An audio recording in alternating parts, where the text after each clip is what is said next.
The sun always shone on the mountains of Fibble, the wind and the rains never came. To call the place beautiful, no one would quibble, though hard on the feet they'd exclaim.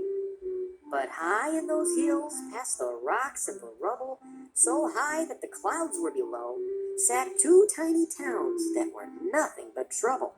As you listen, you'll see that it's so.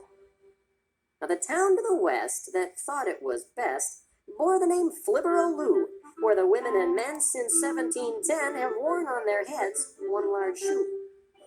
Now in town number 2, one big shoe wouldn't do, so the people of Jibberty-Lot would look down and bellow at shoe-headed fellows and place on their own heads a pot. Mine's really more of a kettle.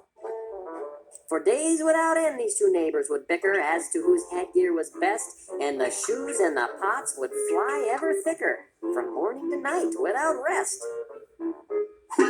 But not all of the people who lived in these cities were angry and bitter and vile.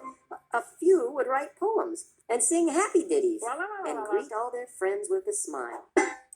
One Flibbian fellow who hated to fight tried hard not to act like a mobster. While pots crashed around him from morning till night, he'd just play with his pet wind-up lobster. They kept to themselves, and they'd talk and they'd talk, until one day he said, Hey, let's go for a walk. I'm tired of laying around like a squid. I want to go out there. So that's what he did. The shoe-headed boy and his blue plastic friend walked out of their town and began to descend to the dark, rocky valley between the two cities, away from his friends and their light-hearted ditties. Ba-la-la, ba-la-la.